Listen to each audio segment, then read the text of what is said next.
My name is Emily, and I'm 44 years old. I work as a TV broadcaster while my husband, Tom, also 44, runs a photography studio. We began dating in high school and tied the knot at 26. Being each other's first love felt natural, as if fate had guided us together without ever considering anyone else. When I was 25, I tragically lost my parents in an accident. It's hard to imagine how I would have coped without Tom, who became like family to me. After we got married, Tom moved into the house my parents had left me. Having him there made me feel protected, as if I still had both my parents by my side. 2 years into our marriage, we were blessed with a son, and our happiness only grew. Tom proved to be an incredibly supportive partner, sharing household chores and childcare responsibilities equally. He was the epitome of an ideal husband for a working couple. However, my mother-in-law, Jen, didn't share the same sentiments. She found it unsettling that Tom, a man, took on household tasks. This became evident around 10 years ago when our son started elementary school. Since the after-school care ended earlier, we relied on Jen's help to pick up our son, who wasn't old enough to stay home alone yet. Additionally, with Steve, my father-in-law, retired and at home, Jen had more free time. Jen, who had always been a traditional housewife, couldn't fathom seeing Tom in the kitchen. She'd mutter remarks like, "A man shouldn't be in the kitchen," or, "I can't believe this." Our generation would never imagine such a thing. Even during my first visit to their house, Jen couldn't resist asking if I planned to quit my job. Her mindset was stuck on the idea that women should be housewives, and she seemed disapproving of my glamorous job as a broadcaster. However, Tom, who had known my passion for broadcasting since our high school days, always supported my dreams. I wholeheartedly supported Tom's dream of becoming a photographer, and working together felt entirely natural to us. We navigated the challenges of nursery school together, but just as we thought elementary school would bring some ease, we encountered the inflexibility of after-school care. This situation forced us to lean more on Jane for assistance. As Jane began to frequent our home, she couldn't resist making comments about the household chores. "The laundry isn't folded properly," or "Isn't this cleaning a bit sloppy? There's dust over there," she'd remark. Tom, ever nonchalant, would respond with ease, "Oh, I'm in charge of the laundry. Is that not okay? Or it's fine. No one dies from a bit of dust." Yet she persisted, complaining to Tom behind my back, questioning his willingness to take on domestic tasks. Despite her critical nature, Jane's help was appreciated, so I chose to listen without confrontation. On the other hand, Jen, with her old-fashioned views, surprisingly embraced modern technology. She boasted about being the only one among her friends to own a smartphone, utilizing it for various tasks. "See, you can do this kind of thing so easily now," she'd say, advocating for convenience. Our family relied on a delivery service for our weekly shopping, which seemed to irk Jane. "You should just go shopping yourself," she'd insist, deeming the delivery fee wasteful. However, when she discovered the convenience of online ordering, she encouraged me to follow suit. "Why don't you do this, Emily? Ordering on paper is so old-fashioned," she'd urge. During Jane's late-night stays, as Tom and I prepared dinner, she'd excuse herself, citing the need to return home for Steve's meal.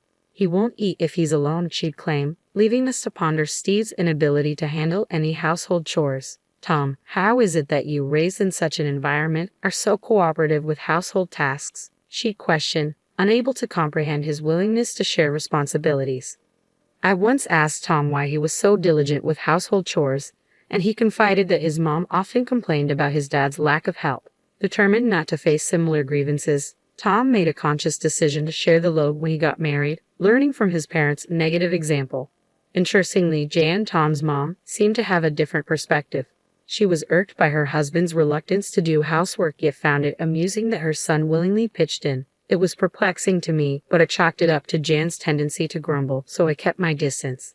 Little did I know, Jan felt so cornered that she resorted to drastic measures like attempting to sell our house without permission. That summer, I was presented with a rare opportunity by my company, a 2-month business trip overseas to cover a sports broadcast at the World Championship. It was a career milestone I couldn't turn down. When I consulted Tom, he was swamped with his own tasks but assured me of his support.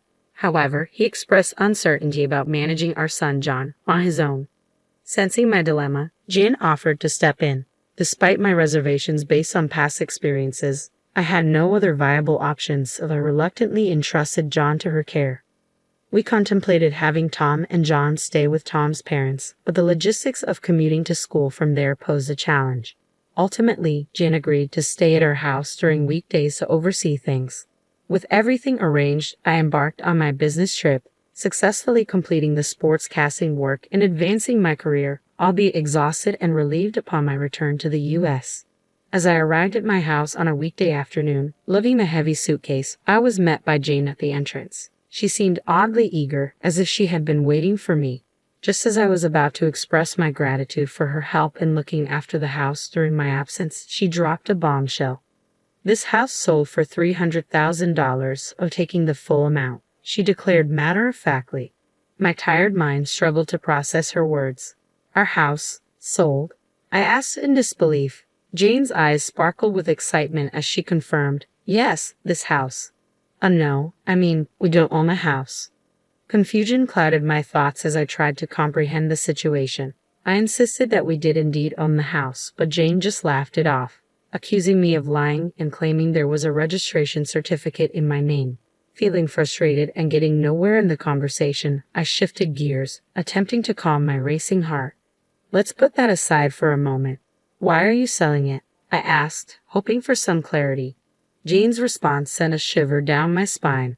"What belongs to the wife belongs to the husband, and therefore to me. I'm using it to build a new house," she explained, her eyes bloodshot with determination.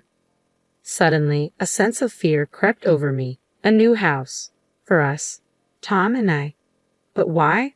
This way, Tom won't have to do household chores anymore. "I've been so sorry for him," Jane added, her voice tinged with an unsettling fervor. "I raised him not to do such things, and I won't allow Tom to do household chores in the future," she declared firmly, her expression resolute.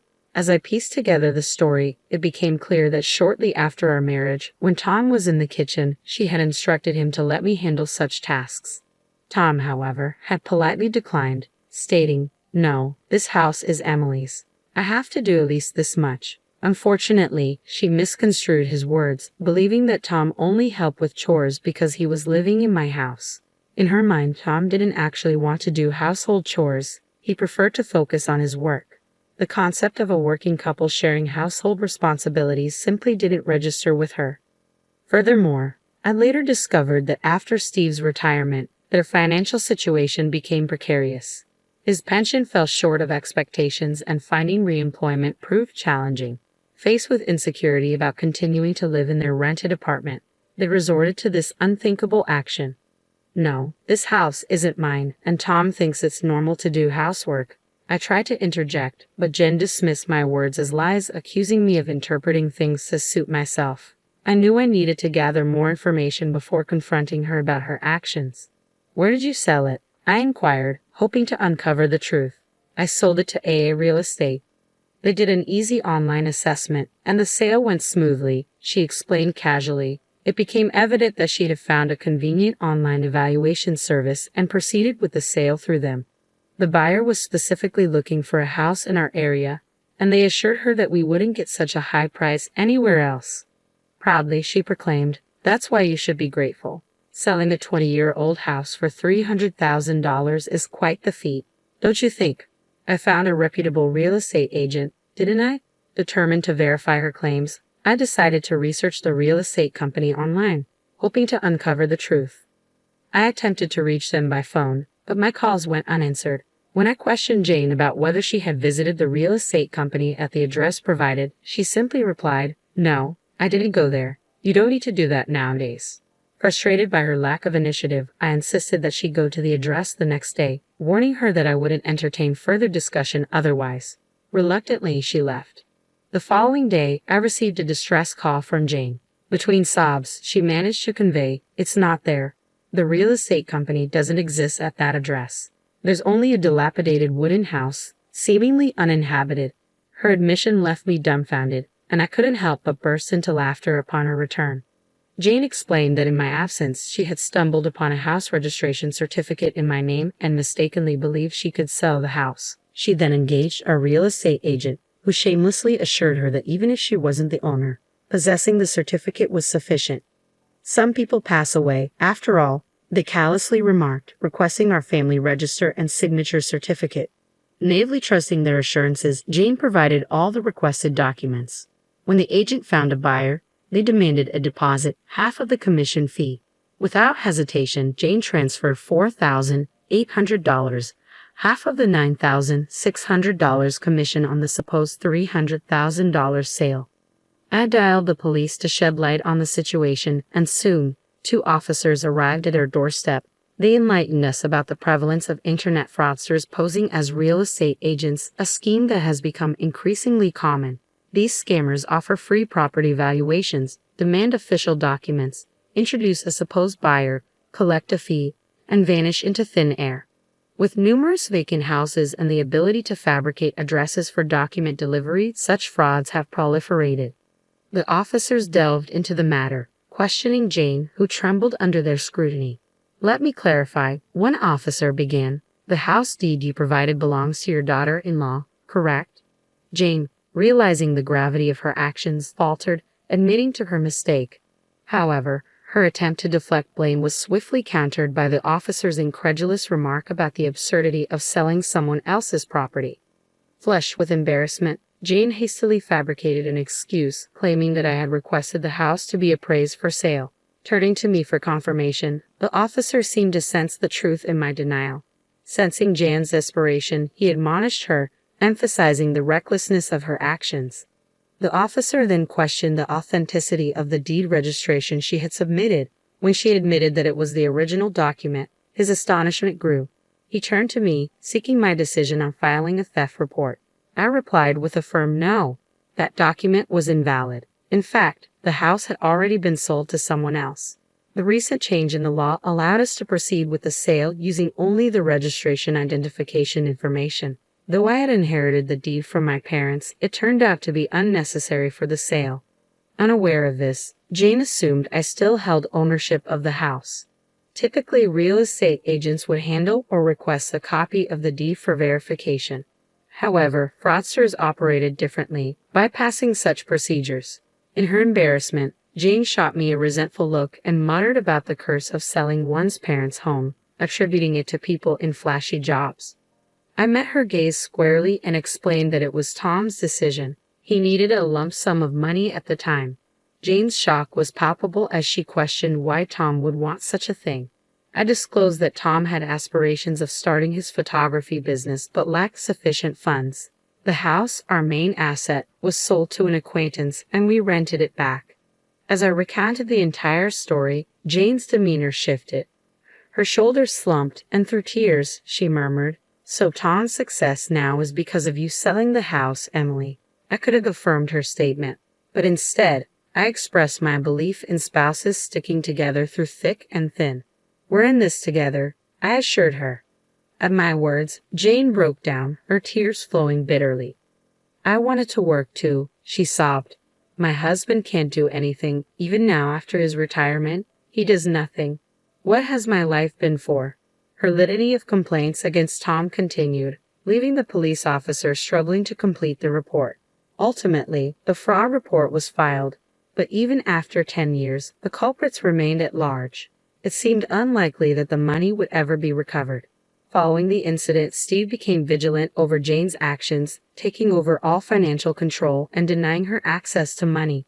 Whenever she needed something, she had to request it from him and would be given cash. "It's so suffocating," Jane complained to Tom, who reminded her that she had brought it upon herself. Now, with no disposable income, Jane sought work through senior job listings and currently teaches the elderly how to use smartphones. She's well regarded for her ability to empathize with the struggles of older learners. Steve, perhaps due to his pride, found senior jobs unsuitable and soon quit, providing no income. These days, Jane is busier, often leaving Steve with household duties as she goes out. Interestingly, he's taken an interest in cooking and is getting quite good at it. The roles in Tom's parents' house have reversed, but both seem to have found new fulfillment. As for me, after my overseas business trip, I successfully climbed the career ladder and now anchor the evening news. Tom's photography studio is thriving. And we've managed to save enough to consider buying back and renovating the family home. We're grateful to our acquaintance for allowing us to keep the house despite the outrageous incident. It worked out well for Tom's parents in the end. Our son is turning 17 and approaching adulthood. so I've shared this story with him as a cautionary tale about internet fraud. However, to preserve his grandparents' dignity, I've kept the part about them trying to sell our house a secret.